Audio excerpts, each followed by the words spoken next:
This conference will now be recorded.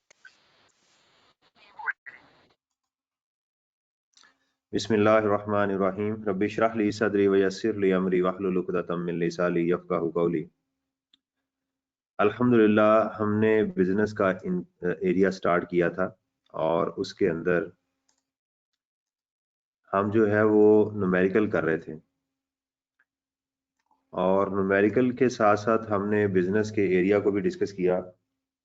आज मेरे पास एक दो क्वेश्चन हैं जो बहुत अच्छे हैं, उसको हम डिस्कस करते हैं।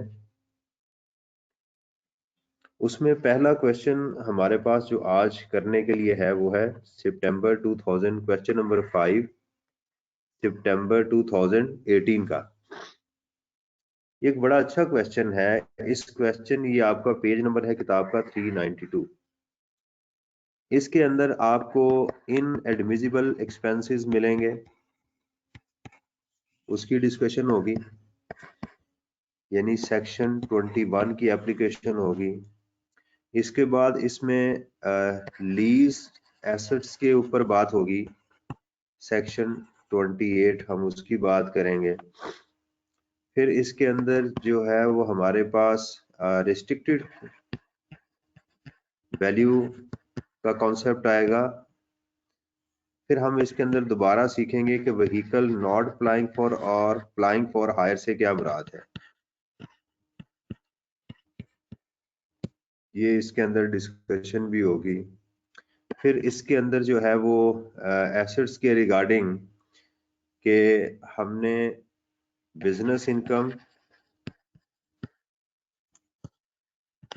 बिफोर डिप्रिसिएशन एंड अमोर्टाइजेशन कैसे कैलकुलेट करनी है और आफ्टर कैसे कैलकुलेट करनी है। फिर इसके अंदर कैपिटल गेन्स की इन्वॉल्वमेंट होगी, capital gain under section 37 and 37 ए और उनकी कैलकुलेशंस को किस तरह से वो करेंगे, ये हमारे जो है वो इश्यूज आएंगे। इसके अलावा और भी कोई इशू हमें नजर आ सकता है, उसको फिर देखेंगे कि वो किस तरह से वो चल रहे हैं। और इसके अंदर जो हाँ एक चीज मैं भूल गया हूँ कि इसके अंदर डिप्रिसिएशन की बड़ी अच्छी कैलकुलेशन करवाई गई है अंडर सेक्शन 22। अच्छा, अब देखिएगा कि एग्जाम में जब आपको ये डेट बताई जाए, जैसे ये है कि Salim is a resident tax pair, पहले इसकी हम रिक्वायरमेंट देख लें। रिक्वायरमेंट के ऊपर हमें गिवन है compute Salim taxable income under appropriate heads of income. बहरहाल हमने जब इनकम कैलकुलेट करनी हो तो ये ना भी लिखे अप्रोप्रिएट हेड्स ऑफ इनकम, तो हमने ये हेड्स ऑफ इनकम लिखने होते हैं। And tax liability for the tax year 2000x8। तो मैं भी ये बात कर रहा था कि जब ये ऐसा हो तो x8 वगैरह लिखा हो तो जाहिर बात है कि हमें कैपिटल गेन के लिए तो हमें कुछ कैलकुलेट तो करना पड़ता है। अगर मैं यहाँ अज्यूम करूँ 2000x8 जो है ये 2022 है, तो हमारे पास 2000x7 क्या होगा 2021, 2000x6 होगा हमारे पास 2022, 2000x5 हो जाएगा हमारे पास 2019 एंड सो ऑन। इस तरह से ये काम चलेगा। तो आप जब कैलकुलेशन करेंगे एग्जाम में तो इस तरह से आपने पहले सोच लेना है कि मुझे जो कैलकुलेशन मिलेंगी वो किस तरह से होंगी। चले क्वेश्चन की सबसे पहले हम वर्टिकल रीडिंग करते हैं। Salim is a resident tax pair and runs a fitness centre in DHA। Fitness centre है तो यानी कारोबार का हिस्सा है, तो यहाँ सेक्शन 18 की इन्वॉल्वमेंट नजर आ रही है। यानी नॉर्मली सैलरी का जो हो उसमें लफ्ज जो लफ्ज यूज होता है वो होता है एम्प्लॉयड, उससे पता चल रहा होता है कि ये सैलरी का क्वेश्चन है। तो उसने बता दिया रन अ फिटनेस सेंटर, कोई लॉयर हो, कोई फिटनेस सेंटर चला रहा है, कुछ भी, तो आपको पहली लाइन से कुछ ना कुछ आइडिया हो जाता है कि ये मुझे क्वेश्चन किस डायरेक्शन में लेकर जा रहा है। He files his return of income regularly. Following information pertains to his business for tax year this. Accounting profit before tax. मैंने आपको बताया कि एग्जाम में या तो आपको typical profit and loss account मिलेगा जिसके अंदर आपको ये बात लिखी होगी कि सेल्स गिवन होगी, कॉस्ट ऑफ सेल,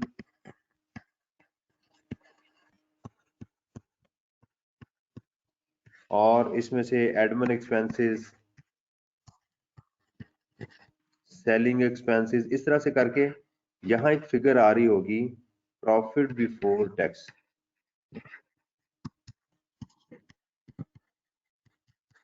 ठीक है, तो अब क्या किया एग्जामिनर ने, हमें ये वाली इंफॉर्मेशन नहीं प्रोवाइड की, डायरेक्ट ये इंफॉर्मेशन दे दी। तो इट्स ओके, हमें ये मिल जाए तो हमने वैसे भी तो यहीं से ही इसको स्टार्ट करना होता है।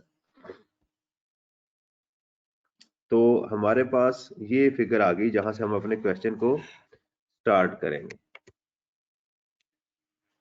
जी। उसके बाद कहता है जी, administrative expenses include annual rent of this. Admin expenses include, ये वर्ड बड़ा इंपॉर्टेंट होता है। ये जो वर्ड होता है ना कि उसमें शामिल है, तो जब ये वर्ड यूज किया जाए शामिल है, तो हमारे पास फौरन दो डायमेंशन आती हैं, क्या इंक्लूड होना चाहिए या नहीं। अगर तो ये गलत इंक्लूड है, यानी अगर ये इसमें से माइनस गलत हुआ है तो क्या करेंगे, प्लस कर देंगे। ठीक है, सॉरी, यानी अगर नहीं होना चाहिए और ये है, तो चूंकि प्रॉफिट में से माइनस हुआ है तो इसको क्या करेंगे, प्लस कर देंगे। ठीक है, आप पैसेंजर ट्रांसपोर्ट व्हीकल, ठीक आ गया, depreciation on first a car. अब ये देखिएगा यहाँ उसने इंक्लूड का वर्ड यूज नहीं किया। अभी इसका मतलब ये है कि इट्स जनरल इंफॉर्मेशन, यहाँ उसने, तो ये वर्ड आपने एग्जाम में ध्यान से देखना है कि वो बात क्या की जा रही है। तो यहाँ उसने इंक्लूड का वर्ड नहीं यूज किया। अभी हम क्वेश्चन करेंगे तो आपको मजीद क्लियर हो जाएगा ये। ऑन 1 जुलाई X7, हमारा टैक्स ईयर है X8, तो बिल्कुल ठीक है, साल के शुरू में बात कर रहा है। अ car was acquired on finance lease, देखिएगा सेक्शन 28 आ गया। During the year Salim recorded gain of 50,000 on disposal of shares. तो डिस्पोजल ऑफ शेयर किस में जाएगी, आपके सेक्शन 37 और 37A।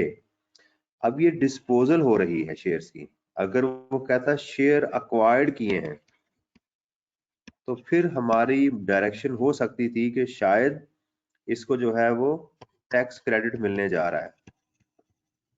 ठीक है ना, फिर उस तरफ मूवमेंट हो सकती थी। उसकी भी कंडीशंस कि अगर वो आप ओरिजिनल अलॉटी हैं और कंपनी जो है वो पब्लिक कंपनी है, तो फिर उसके ऊपर क्रेडिट मिलता है। तो यहाँ क्या हो रही है, डिस्पोजल। तो डिस्पोजल का जहन में आएगा तो इसका फॉर्मूला क्या होगा हमारा, gain is equal to sale price minus cost.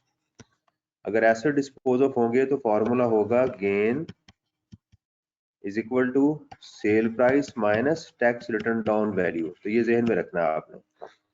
तो बहरहाल ये हमारा था कि जिसको हमने अभी करना है।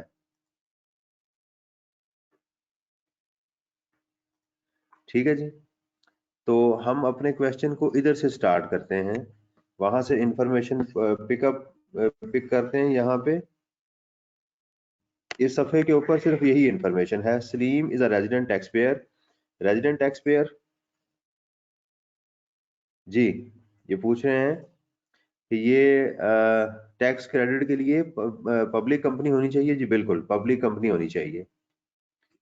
And run a fitness centre, he files his return. तो हमारा क्या था, अकाउंटिंग प्रॉफिट, इसको किस में कन्वर्ट करना हमने, बिजनेस इनकम में। और बिजनेस इनकम को किस में कन्वर्ट करना है हमने, टैक्सेबल बिजनेस इनकम में। इनका सवाल मैं बेटा उस तरफ आऊंगा ना, इनके क्वेश्चन कर रहे हैं कैपिटल गेन्स के ऊपर, जब मैं वहां पर आऊंगा फिर मेरे से ये सवाल कर लीजिएगा। तो टैक्सेबल इनकम में हमने बिजनेस इनकम में कन्वर्ट करना होता है, ये स्टेप्स होते हैं। तो हमने अब इसी से हम अपने क्वेश्चन का स्टार्ट करेंगे। 2350।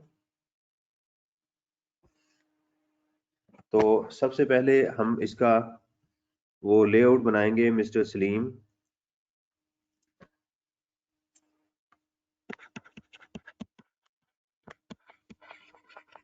Resident individual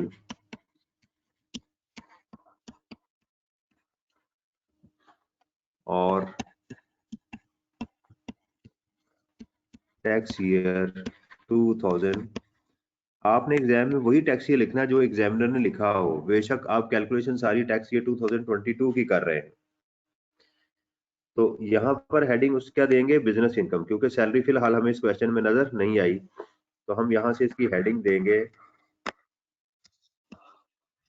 business income. ठीक है जी। और होगा हमारा accounting profit and it is 2350000। अब जरा दूसरी इंफॉर्मेशन को साथ अब पढ़ना शुरू करें। कहता जी admin expenses include annual rent of premises, rent दिया उसने, एक्सपेंस है, use for fitness centre amounting ₹1560, उसने इतने पैसे दिए। Withholding tax of this was directed, it's okay. Section 21 कहता है कि आप टैक्स काटेंगे फ्रॉम द रेंट, बिल्कुल ठीक हो गया। Payment but was not deposited in the government treasury. तो रूल क्या है कि आपने पहली चीज थी कि टैक्स काटना था, ठीक हो गया। दूसरा इसको डिपॉजिट करवाना था, आपने नहीं करवाया, तो ये क्या हो गया, डिफॉल्ट हो गया। तो हम क्या करेंगे, इसको एड बैक कर देंगे कि इसने ये गलत काम किया है। ठीक है, इसमें लिखेंगे add rent paid without withholding tax. ठीक है जी, 1560,000 ये अमाउंट इसमें ऐड कर दी जाएगी। तो ये हमारी एडजस्टमेंट, इसकी फर्दर कोई इनकॉर्पोरेशन नहीं होनी, पेनल्टी की हम खुद से कैलकुलेशन नहीं करेंगे। A passenger transport vehicle use for pick and drop off employees of fitness centre was disposed of for 3.5 million। देखिए यहाँ से दो चीजें क्लियर होंगी हमारी। क्या वो जो आप सवाल पूछ रहे थे कि वो व्हीकल जो एम्प्लॉइज को पिक एंड ड्रॉप फैसिलिटीज देती हैं, क्या वो व्हीकल अप्लाइंग फॉर हायर हैं, यस या नो? यहाँ से ये बात क्लियर होगी। The vehicle was purchase for 4.5 million in a tax year 2000X7, यानी हमने 2021 में हमने इसको किया था जी। ये पेज नंबर है, पेज नंबर पूछने बेटा, पेज नंबर 393 है ये। ठीक है, अब जरा देखिएगा, हमने थोड़ा सा मैं आपको रिवाइज करवा दूं। पहले passenger transport vehicle not applying for और अप्लाइंग फॉर हायर, हमने कहा कि अगर आपने कोई व्हीकल परचेज की जो नॉट अप्लाइंग फॉर हायर है,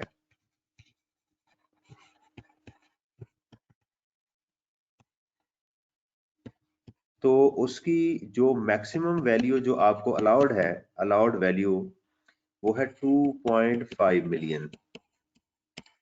दूसरी हमने इसकी बात की कि जब इस व्हीकल का आप गेन कैलकुलेट करेंगे तो वो गेन कितना होगा, आपकी sale price into 2.5 million divided bye उसकी ओरिजिनल कॉस्ट मल्टीप्लाइड बाय उसकी टैक्स रिटर्न डाउन वैल्यू। ये दो चीजें हैं। तो पहली चीज ये वाली और दूसरी ये। अच्छा, अब देखिएगा, हमें ये इशू आ रहा था कि ये जो गाड़ी इंप्लॉइज को पिक एंड ड्रॉप करती है, हम ये बात डिसाइड कर चुके हुए हैं, हम ये बात डिसाइड कर चुके हुए हैं कि जो कार अगर एग्जाम में सिर्फ लिखा होगा तो वो नॉट अप्लाइंग फॉर हायर है। अगर हमने एग्जाम में ये बात लिखी होगी व्हीकल, तो उसको लिखेंगे नॉट अप्लाइंग फॉर हायर। ठीक है, और इनकी जो भी वैल्यू होगी वो हम मैक्सिमम 25 लाख तक उस पर डिप्रिसिएशन कैलकुलेट करेंगे, इससे ज्यादा हमें डिप्रिसिएशन अलाउ नहीं होनी। ये बात हमने उसमें डिस्कस की थी। लेकिन एक्सप्रेसली अगर एग्जामिनर कह दे कि ये व्हीकल अप्लाइंग फॉर हायर है, तो फिर ये वाला कॉन्सेप्ट नहीं आएगा, फिर हम ओरिजिनल वैल्यू को ही कंसीडर करेंगे। मैं इसकी कैलकुलेशन करके दिखाता हूँ। अब यहाँ एक सवाल ये था कि ये गाड़ी वो है जो एम्प्लॉइज को पिक एंड ड्रॉप दे रही है, ये गाड़ी क्या है? वो जो एम्प्लॉइज को पिक एंड ड्रॉप दे रही है। क्या ये प्लाइंग फॉर हायर है या नहीं है? क्या इसको उस डेफिनेशन में लेकर जाएंगे, प्लाइंग फॉर हायर या नहीं? प्लाइंग फॉर हायर मैंने आपको कहा कौन सी गाड़ियां होती हैं, पहले इसको सुन लें।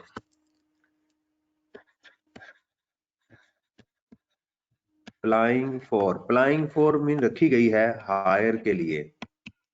मैंने आपको कहा था इसमें जो डेवो की गाड़ी है ये प्लाइंग फॉर हायर है, इसकी जितनी भी कॉस्ट होगी हम उस पर डिप्रिसिएशन आपको मिल जाएगी।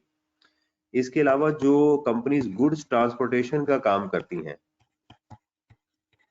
उनकी जो गाड़ियां जो गुड्स ट्रांसपोर्टेशन में यूज होती हैं वो भी प्लाइंग फॉर हायर होती हैं। यानी इनके ऊपर ये गाड़ी 1 करोड़ की हो, 2 करोड़ की हो, 10 करोड़ की हो, पूरी के ऊपर आपको डिप्रिसिएशन मिलेगी। गुड्स ट्रांसपोर्ट व्हीकल जो है ये जितने की भी होंगी डेप्रिसिएशन आपको पूरी मिलेगी और गेन भी नॉर्मल कैलकुलेट होगा। लेकिन वो गाड़ियां जो इसके अलावा है जिनको हम नॉट प्लाइंग फॉर हायर कहते हैं, जो डायरेक्टर्स की गाड़ियां होती हैं जो कंपनी पे यूज हो रही होती हैं उनको कहते हैं नॉट प्लाइंग फॉर हायर। उसके ऊपर डिप्रिसिएशन आपको कितने पे मिलनी है? मैक्सिमम 25 लाख पे। ठीक हो गया।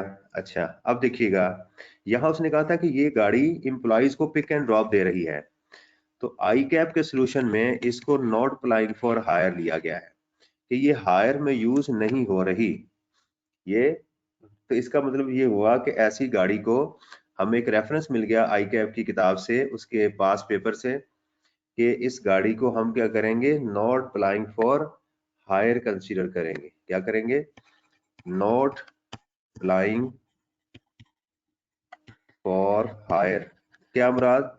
कि इसकी जो मैक्सिमम कॉस्ट जिस पे आपको डिप्रिसिएशन मिलेगी वो 2.5 मिलियन है। ठीक है जी। Was purchase for this in this. ठीक है जी, ये सारी उसने बेच दी है गाड़ी। अब सवाल ये था कि उसने गाड़ी बेच दी है, अब बेचने के ऊपर भी गेन कैलकुलेट होगा। अब देखें उसने किया क्या, आगे बताता है, कहता no accounting depreciation was provided during the year X. इस पे उसने डिप्रिसिएशन चार्ज नहीं की। देखते हैं, अब इसको भी सीखते हैं। Accounting gain of rupees 200,000 has been recorded in the profit and loss account. ये 2 लाख रुपए का उसने गेन किया। अब ये कहता है उसने किया हुआ है। अब देखेंगे कि क्या इसको ऐड होना चाहिए था या नहीं होना चाहिए था। ये उसने हमें कहानी सुना दी। अब हम इसकी पहले वर्किंग कर लेते हैं। आपने कौन कौन सी इंफॉर्मेशन जहन में रखनी है, ये देखिएगा। ये गाड़ी खरीदी गई है 2000X7 में, यानी 2020 टैक्स ईयर 2021 में। कितने की ये परचेज की थी? ये है, ये देखिएगा, ये इसकी कॉस्ट थी, जबकि इसकी कॉस्ट कितनी अलाउ है? 2.5 मिलियन, ये अलाउड कॉस्ट है। अब ये फिगर जहन में रखनी है। ये इसकी सेल प्राइस है, ये फिगर भी आपने जहन में रखनी है, और ये गेन हुआ इसके ऊपर। चलें अब इस सवाल के अंदर हम जरा अपने गेन के ऊपर चलते हैं कि गेन कैसे कैलकुलेट होगा। हमें चाहिए कि एग्जाम में ऐसी चीज की अलग से वर्किंग बना लें। हम इसकी वर्किंग बनाते हैं, हम करते हैं जी इसकी वर्किंग 1 कर लेते हैं।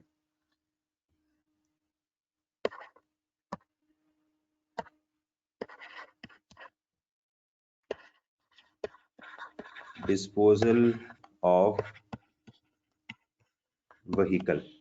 अब डिस्पोजल ऑफ व्हीकल जो है, जो रिस्ट्रिक्टेड वैल्यू है, नॉट प्लाइंग फॉर हायर, उसका फॉर्मूला था gain is equal to sale price multiplied by 2.5 million divided by, क्योंकि गेन आया ना, उसने हमें सिर्फ गेन की बात बताई है, 2.5 million divided bye original cost इसकी थी 4.5 million multiplied by tax return down value. अब उसने सेल प्राइस इसकी हमें बता दी है एग्जाम के अंदर, वो है 35 लाख रुपया,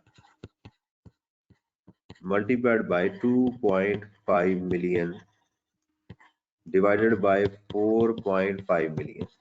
जो उसने बताया मैंने कुछ नहीं किया, मैं अपने जो फॉर्मूला मैंने रटा लगाया हुआ था मैंने उसी को क्रैमिंग को मैंने यहाँ रिप्रोड्यूस कर दिया।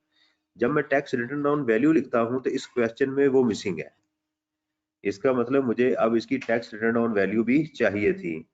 मैं क्या करता हूं कि इसके नीचे जाके एक वर्किंग बनाता हूं, वर्किंग 1A, क्योंकि इसी का हिस्सा है इसलिए मैंने इसको रेफरेंस दे दिया वर्किंग 1A।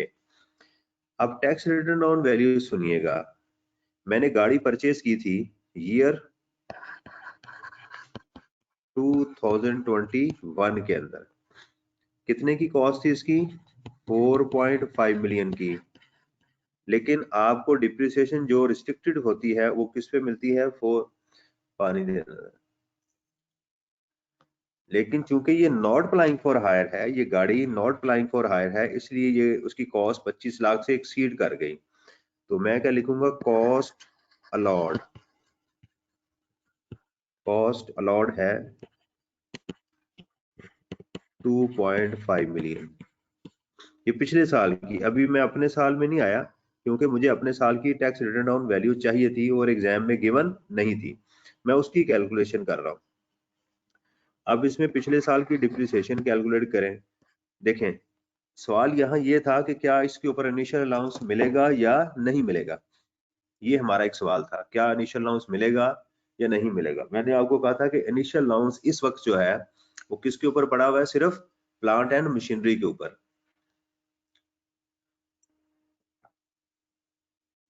व्हीकल मशीनरी तो है लेकिन ये टिपिकल प्लांट एंड मशीनरी की डेफिनेशन में फॉल नहीं करती। हमें रेफरेंस मिल गया आई कैप का पेपर, कि आई कैप के पेपर में भी उसने उसको प्लांट एंड मशीनरी नहीं रखा हुआ। ठीक है जी। अच्छा, अब इसकी डिप्रिसिएशन आएगी 2.5 मिलियन। मैं इस साल की नहीं कैलकुलेट कर रहा, दोबारा बता रहा हूँ, पिछले साल की। तो लास्ट ईयर क्या रूल था सुनिएगा, ये लास्ट ईयर भी यही रूल था कि जो आपकी डिप्रिसिएशन है आपको उसका 50% अलाउ होगा। ठीक है जी, उसका कितना होगा? 50% अलाउ होगा। ये लें, हम उसको कैलकुलेट करके देखते हैं। मैं अपने कैलकुलेटर पे लिख रहा हूँ 25 लाख इंटू 0.15 इंटू 0.5, तो ये आ गया 187,500। तो इसकी जो रिटर्न डाउन वैल्यू है टैक्स ईयर 2021 की कितनी आ गई? -25 लाख। ये आ गई जी 2,312,500। अब आ जाते हैं हम टैक्स ईयर 2022 में। अब देखिएगा रूल क्या है। वो एसेट जो यकम जुलाई 2020 या उसके बाद खरीदे गए हैं, उसके ईयर ऑफ परचेज में भी आपको 50% डिप्रिसिएशन मिलेगी और ईयर ऑफ डिस्पोजल में भी आपको 50% डिप्रिसिएशन मिलेगी। तो इस साल भी हमें इसके ऊपर डिप्रिसिएशन कैलकुलेट करनी है। तो इस साल की हम डिप्रिसिएशन कैलकुलेट करेंगे रिटर्न ऑन वैल्यू मेथड के ऊपर, इंटू 15% इंटू 50%, ये आ गई। तो इंटू 0.15 इंटू 0.5, तो ये आ गया जी 173,438 कर लेते हैं इसको, ये आ गई।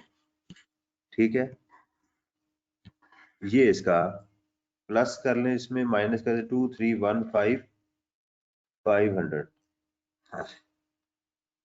2,312,500। तो ये आ गया हमारे पास 213,906.2। ये इसकी आगे जी रिटर्न डाउन वैल्यू 2022 की।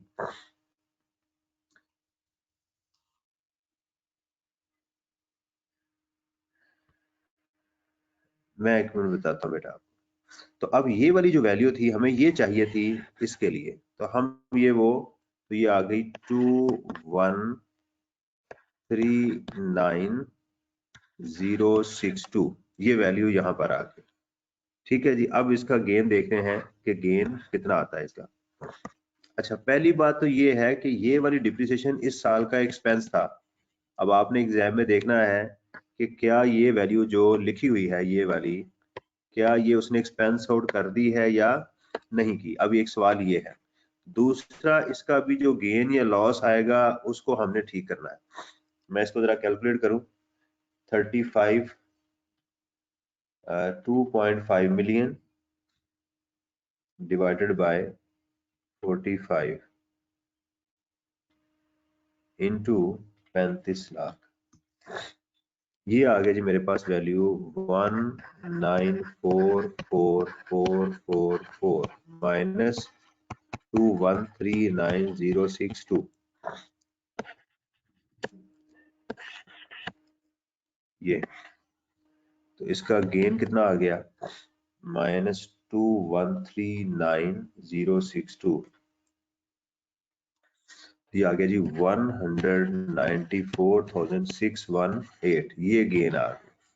अब देखिएगा गेन ये है, उसने एग्जाम में कितना बताया हुआ गेन आपको 200,000 का, तो ये प्लस हुआ था तो इसको क्या कर देंगे माइनस और इसको ऐड कर देंगे, और इसमें से हमें दो वैल्यूज इन वर्किंग में से मिल गई, एक हमें गेन मिल गया इसका ये वाला, और एक हमें ये वाला इसका एक्सपेंस मिल गया। तो इन दोनों की टैक्स में इनकॉर्पोरेशन होनी चाहिए थी। सवाल ये है कि ये इनकॉर्पोरेशन हुई या नहीं हुई। ये माइनस में आ रहा जवाब सर। माइनस में आ रहा है जी सर, लॉस हुआ है। लॉस हुआ है। थैंक यू जी, आपकी मेहरबानी। ये कहते हैं जी लॉस हुआ है, बिल्कुल लॉस हुआ है। तो उसने गेन कैलकुलेट किया हुआ था। अब क्या हुआ था, उसने कहा कि मैंने गेन कैलकुलेट किया हुआ है 2 लाख रुपए का इस एसेट के ऊपर, प्लस किया था तो इसको क्या कर देंगे माइनस, तो इसमें मजीद लॉस हो गया 194,618 का, तो इसको भी क्या कर देंगे माइनस कर देंगे। तो दो अमाउंट इसमें माइनस होंगी हमारी ये वाली। Thank you very much. ठीक है जी, ये हो गया हमारा। तो ये हमारी एडजस्टमेंट अब इनकॉर्पोरेट होनी है। और अच्छा, इसमें से हम क्या करेंगे कि जो हमारी ये वाली वैल्यू है, इसको तो गेन को तो इसकी तो रिवर्सल डाल देंगे, इसको हम एंड पे करेंगे। इसको क्या करेंगे, इसकी जो एक्सपेंस है इसको एंड पे जाके माइनस करना है। क्यों? क्योंकि मैंने आपको बताया था कि हमें एग्जाम के अंदर business income,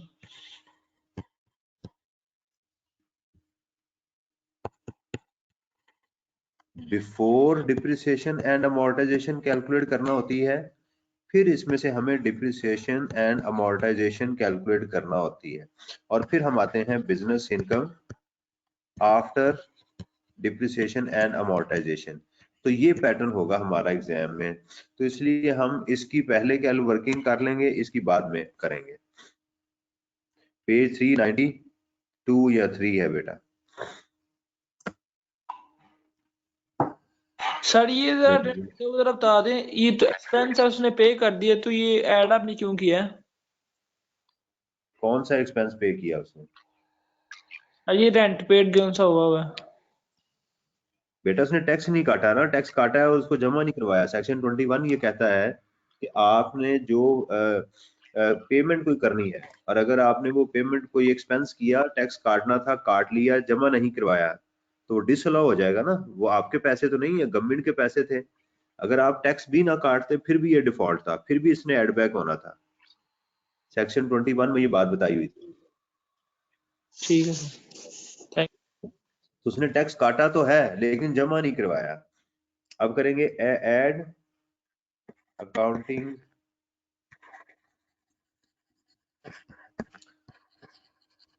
gain on disposal, वो था 200,000। ये अपना माइक प्लीज बंद कर दीजिएगा। तो ये मैंने ऐड कर दिया। ऐड, इसकी कोई वर्किंग मैंने यहाँ शो नहीं की। क्यों? क्योंकि इसकी ये डायरेक्ट फिगर गिवन थी, ये भी डायरेक्ट फिगर गिवन थी, ये भी डायरेक्ट थी, ये भी डायरेक्ट थी। अब मैं आता हूं, इसमें से मैं लेस कर देता हूं tax loss on disposal of vehicle.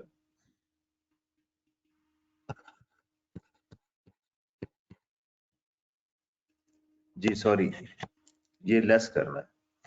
ये जो गेन था ना, उसने प्लस किया था ना, तो मैंने लेस करना है।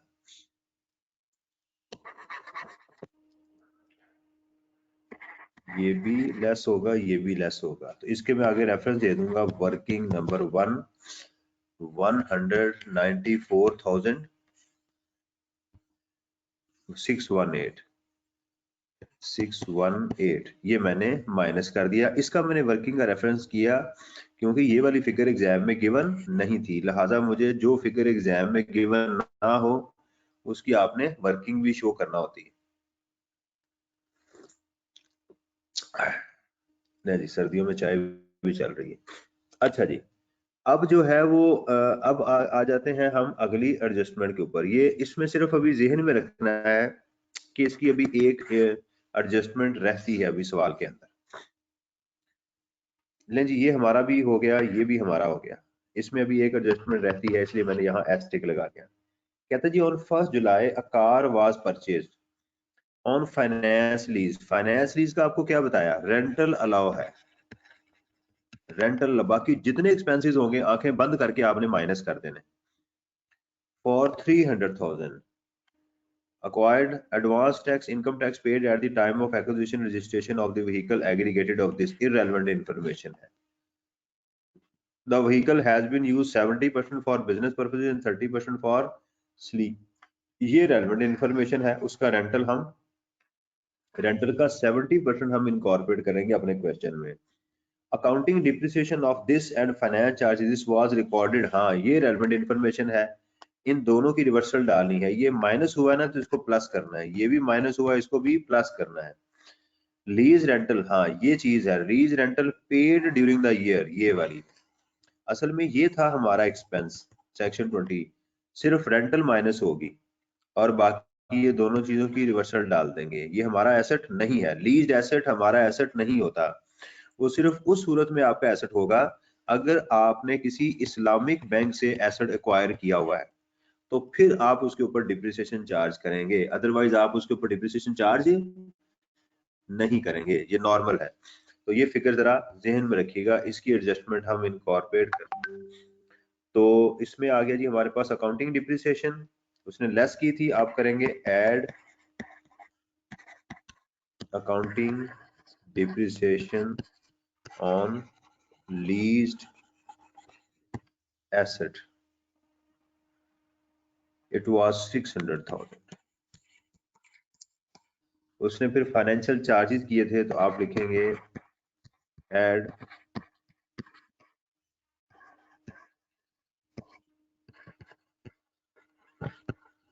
Financial charges on leased assets, ये थे 462। ठीक हो गया जी, ये भी हमारे पास आ गया। और उसमें लीज रेंटल को लेस करना है,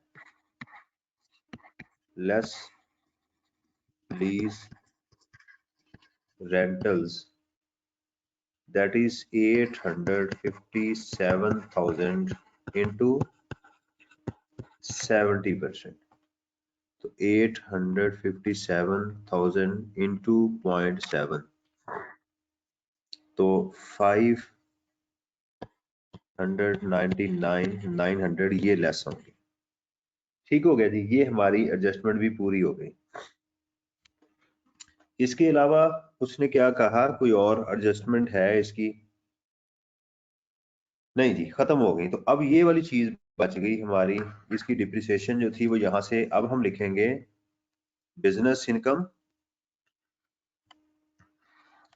इसको क्या लिखना है, business income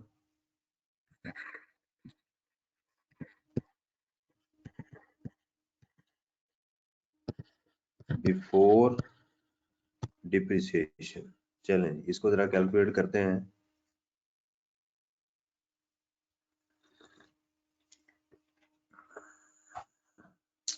to 350 plus 156 minus 200,000 minus 194,618 plus 600,000 plus 462 minus 5,999,000।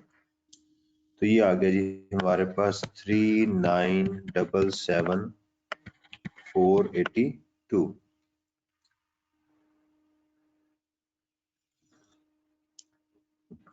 ठीक है जी, अब आगे आ जाए। इसमें से हम क्या करेंगे, लेस डिप्रिसिएशन ऑन व्हीकल, इसका रेफरेंस था वर्किंग 1A, वो कितनी डिप्रिसिएशन 173,437, 173,437, 173,437 यही थी ना, 438 सॉरी, इसको लेस करेंगे तो ये आ जाएगा हमारे पास -173,438, तो 3804044 ये आ गई जी बिजनेस इनकम या टैक्सेबल बिजनेस इनकम। अब चलते हैं, हमारे पास आ गया जी कैपिटल गेन।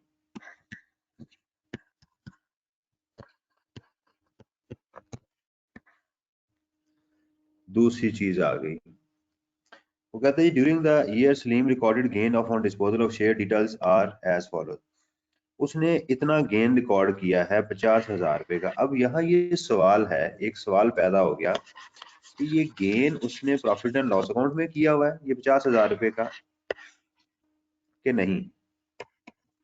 देखें, अब जरा हमें इंफॉर्मेशन को दोबारा देखना पड़ेगा पीछे जाके।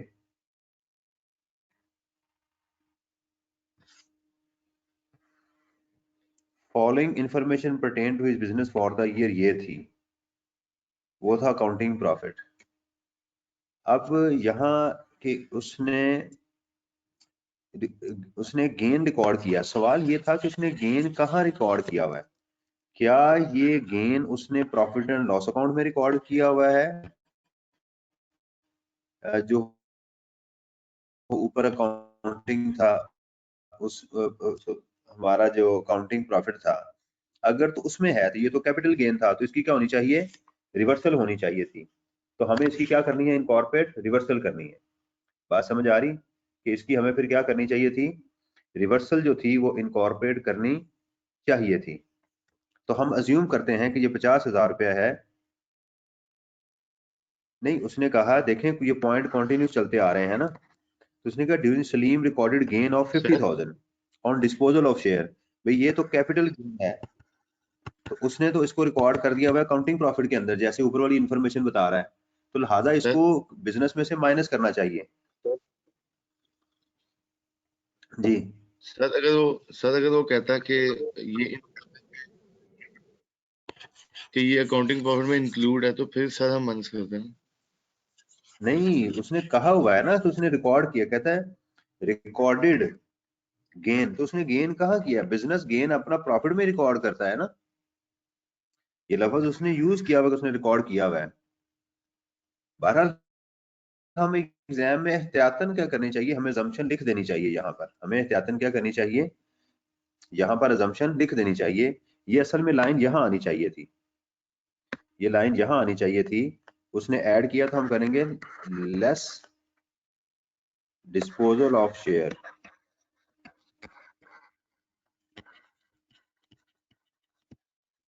$50,000। अच्छा, अब अगर एग्जाम में ऐसी गलती हो जाए, तो मैंने आपको बताया था कि एक आध लाइन का मार्जिन छोड़ दिया करें, अब इसके ऊपर बस इसकी लाइन को ऐसे आपने काटना है, दैट्स इट, ठीक है, आपने बस लाइन को इस तरह से काटना है।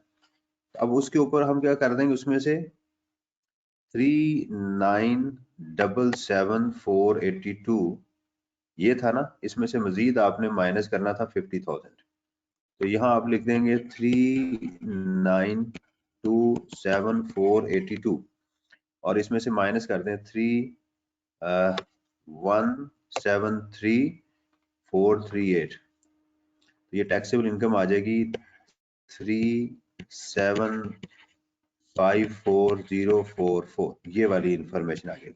अंडरस्टैंड, इसके ऊपर गंद नहीं मारना, बस इसको ऐसे ही रहने देना। अब आते हैं कैपिटल गेन के ऊपर। सन प्राइवेट लिमिटेड के उसने शेयर बेचे हैं,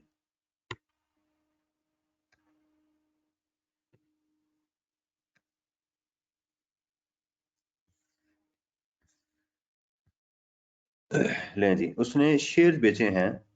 अच्छा भाईजान, सन प्राइवेट लिमिटेड के।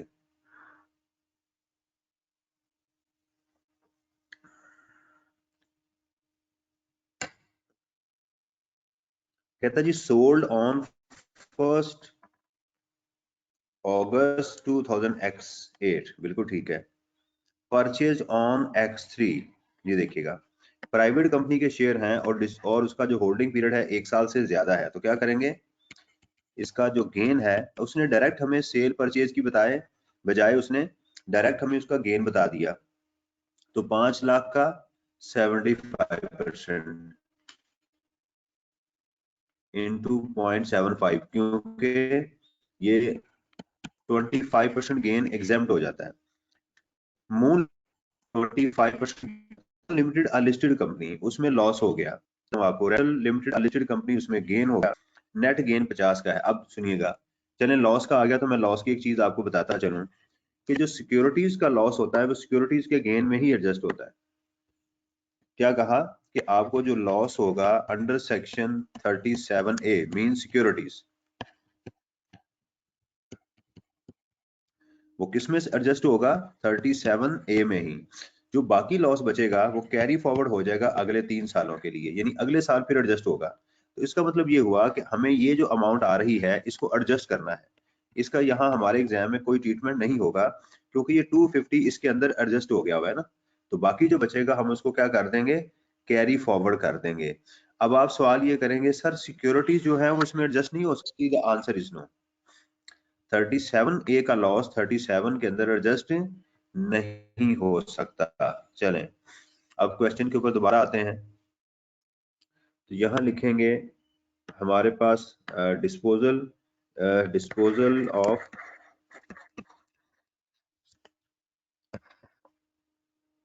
प्राइवेट कंपनीज शेयर, वो है जी हमारे पास 500,000 इंटू 75%, तो 375,000। तो आ जाएगा डिस्पोजल ऑफ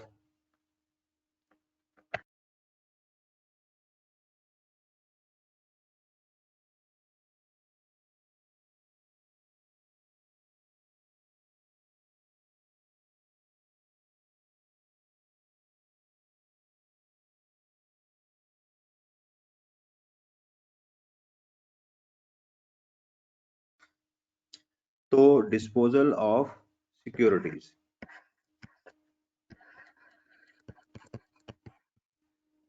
वो हमारे पास है जी 700,000 का लॉस माइनस 250। ये मैंने प्रोविजन बता दी है, बस आपको अभी ऐसे ही याद रख लें कि सिक्योरिटीज का लॉस सिक्योरिटीज के गेन में एडजस्ट होगा। अगर गेन होता तो उसने टैक्स हो जाना था, जाहिर बात है। तो ये हम लिख देंगे 4,000 कैरी फॉरवर्ड, अगले सालों में ये फिर एडजस्ट हो सकता है, 3 साल तक ये लॉस आगे जा सकता है। तो हमारे पास क्वेश्चन में ये अमाउंट आ गई। ये अमाउंट यहाँ क्या लिखी थी, वो वैसे ही रेज होगी। यहाँ कोई बताएगा अमाउंट क्या लिखी हुई थी यहाँ पे? 3754 सही नीचे 54044 3754044 044, ठीक है जी। 3754044 प्लस 375,000, ये हमारे पास आ गया जी 4129044। अब देखिएगा, अब आपने सोचना है क्या इसमें रेंटल इनकम थी, द आंसर इज नो। क्या इसमें हमारे पास कोई इनकम फ्रॉम अदर सोर्सेज थी, द आंसर इज नो। अच्छा अब यहाँ पर आ गई, ये टोटल इनकम है। क्या जब टोटल इनकम पर आएंगे तो फिर क्या सोचना है कि क्या इस टोटल इनकम के अंदर कोई हमें क्वेश्चन में ज़कात, कोई प्रॉफिट ऑन डेट नहीं गिवन, कुछ सेपरेट ब्लॉक ऑफ इनकम नहीं मौजूद। ठीक है, तो यही इसको फिर डबल लाइन लगा के एग्जाम में लिख देंगे taxable income.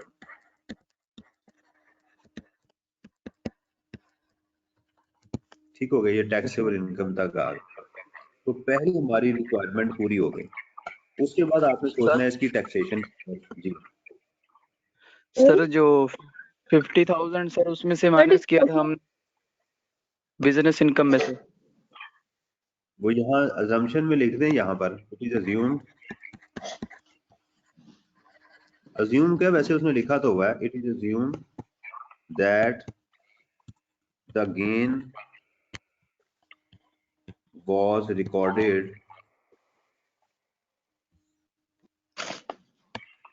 in accounting profit। तो ये गेन जो था वो गलत था ना इसमें। मैं दोबारा जरा आपको एक्सप्लेन कर दूं ताकि आपकी कंफ्यूजन दूर हो जाए, आपको चीजें एक एक करके क्लियर हो जाए। दोबारा सुनिएगा, ये अकाउंटिंग प्रॉफिट एग्जाम में गिवन था, उसने रेंट पे किया था, टैक्स नहीं काटा था, डिसअलाउ हो गया, मैंने उसको एड बैक कर दिया, माइनस हुआ था। अकाउंटिंग गेन ऑन डिस्पोजल हो रहा था व्हीकल के ऊपर, जो कि अकाउंटिंग वाला था, असल में टैक्स में हमें लॉस हो रहा था। तो जो चीज उसने प्लस की थी मैंने उसको माइनस कर दिया, और असल में ये लॉस हो रहा था जिसको मुझे माइनस करना चाहिए था, मैंने व्हीकल की इनकॉर्पोरेट कर दिया। उसके बाद उसने इसी लीज, एक लीज एसेट था, एक गाड़ी थी या जो भी था, उसके ऊपर क्या किया उसने, डिप्रिसिएशन चार्ज कर दी थी, जबकि सेक्शन 28 कहता है कि इसके ऊपर आपको डिप्रिसिएशन नहीं मिलनी, तो उसने माइनस की थी, मैंने ऐड कर दी। इसी तरह उसने लीज एसेट के ऊपर फाइनेंशियल चार्ज भी थे, तो लीज एसेट्स के ऊपर कोई भी एक्सपेंस अलाउ नहीं होता, उसको भी मैंने ऐड बैक कर दिया।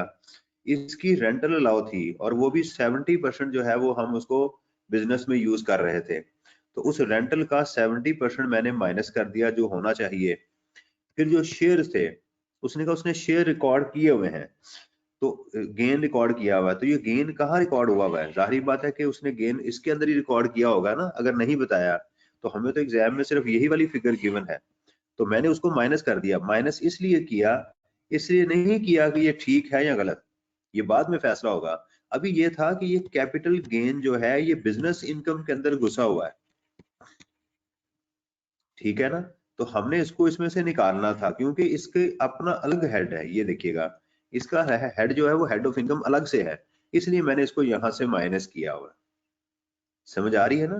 तो बिजनेस इनकम के अंदर जो भी कोई इनकम फ्रॉम प्रॉपर्टी पड़ी होगी, इनकम फ्रॉम अदर सोर्स होगी, कोई ज़कात होगी, कोई चीज जिसकी अलग जो है वो क्लासिफिकेशन होनी है, अगर हम वहां लिखेंगे तो उसको हमने वहां से एडजस्ट करके बाहर निकालना होगा, तो मैंने उसको निकाल दिया। फिर मैंने बिजनेस इनकम तक पहुंच गया जो बिफोर डिप्रिसिएशन थी, इसमें से मैंने डिप्रिसिएशन व्हीकल की कैलकुलेट करके माइनस कर दी, तो मेरे पास आ गई बिजनेस इनकम ये वाली अमाउंट। इसमें कैपिटल गेन जो था वो हमारे पास अंडर सेक्शन 37 भी था, 37A में भी गेन भी था, लॉस भी था।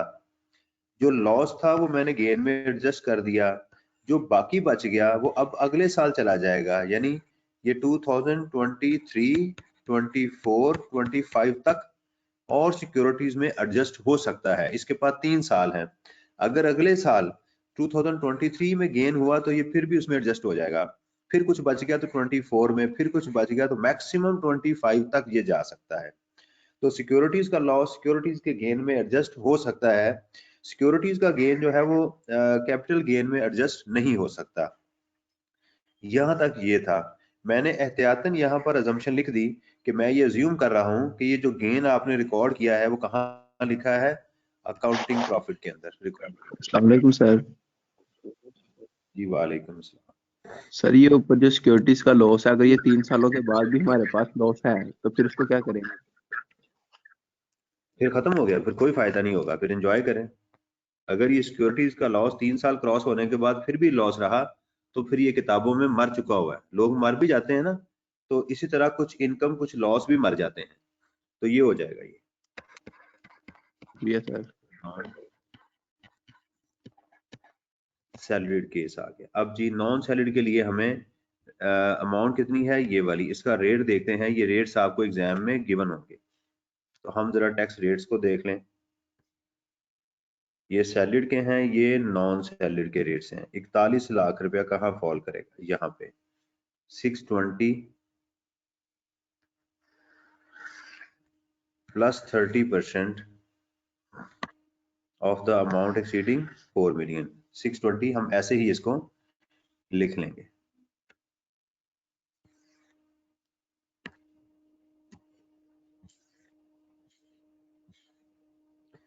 ठीक है जी, यहाँ लिखेंगे 620,000 plus 30% of the amount 4129,044 exceeding 4 million। तो देखते हैं क्या आंसर आता है जी। 4129,044 माइनस 4 मिलियन इंटू 0.3 प्लस 620,000। तो ये मेरे पास टैक्स आ गया जी 658,713।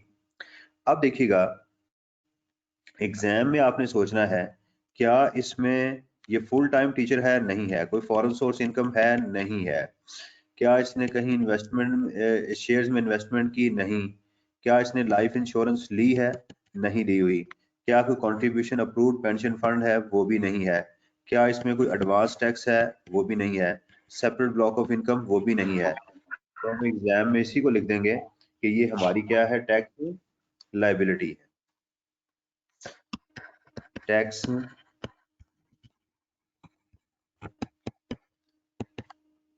अच्छा। एक चीज मैं आपको बता दूं कि एग्जाम के अंदर उन्होंने ये जो एडवांस टैक्स व्हीकल का है ना, लीज का, इन्होंने अपना करके लिया हुआ है, जबकि मेरे ख्याल में ये होता है उसका इसको क्या कहते हैं,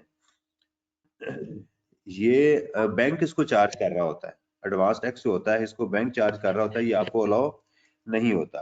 मैं जरा ICAP का सोल्यूशन आपको देख लूं जरा कि उसने क्या किया हुआ है।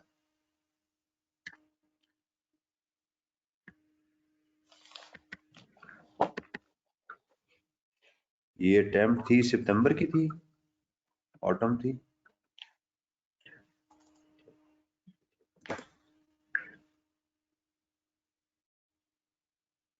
ये क्वेश्चन नंबर 5 था।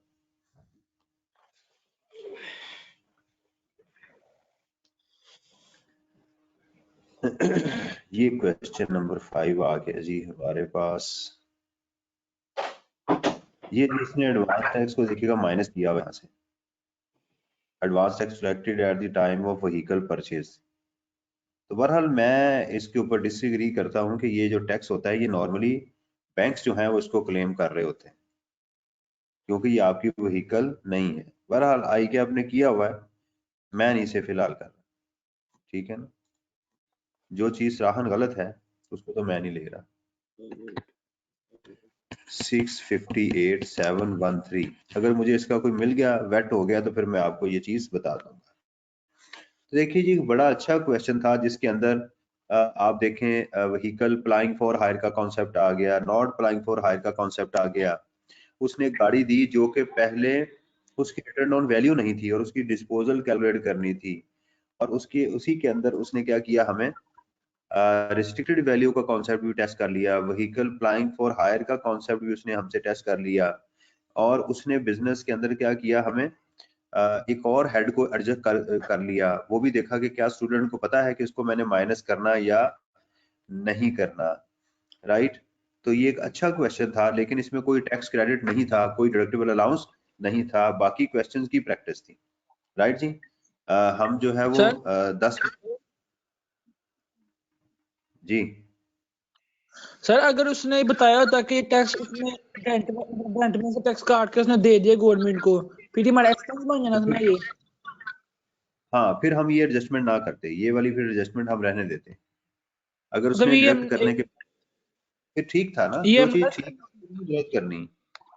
बेटा जो चीज अगर उसने टैक्स काटने के बाद जमा करवा दिया है तो फिर तो वो गलती नहीं है ना। जो चीज गलत नहीं है उसको तो ठीक नहीं करना आपने, जो ठीक है ऑलरेडी उसको ठीक क्या करेंगे आप। ठीक है सर। ये पूछ रहे हैं कि विद होल्डिंग टैक्स वाली बात बता दें। मैंने कहा कि ये जो बैंक्स होते हैं, ये जो गाड़ियां लीज होती हैं, ये उसका एडवांस टैक्स ये क्लेम कर रहे होते हैं, हम नहीं क्लेम करते ना, गाड़ी उनकी ओनरशिप में होती है। लेकिन मुझे इसको वेट करवाने दें, क्या प्रैक्टिस में ऐसा हो रहा है। बेटा ये जो एडवांस टैक्स होता है ना हमारा, जो क्वेश्चन में गिवन था, ICAP ने यहाँ से एडवांस टैक्स जो है वो 85,000 को माइनस किया हुआ है। मेरा ये सवाल है कि ये एडवांस टैक्स मेरा है या बैंक का है, किसका है ये, क्या मैं इसको माइनस करूंगा। ठीक है, ICAP ने तो इसको लिया हुआ है, ICAP ने इसको एडवांस टैक्स लेके उसने माइनस किया हुआ है। मैं इसको वेट करवा लूंगा किसी से कि भी ये क्या एडवांस टैक्स जो है, क्या प्रैक्टिस में लोग ऐसा काम कर रहे हैं, क्या हो रहा है, वो मैं आपको फिर बता दूंगा। ठीक है जी, तो 10 मिनट की ब्रेक करते हैं, तो उसके बाद दोबारा मैं आपके पास हाजिर होता हूँ। ठीक है जी, अल्लाह हाफिज।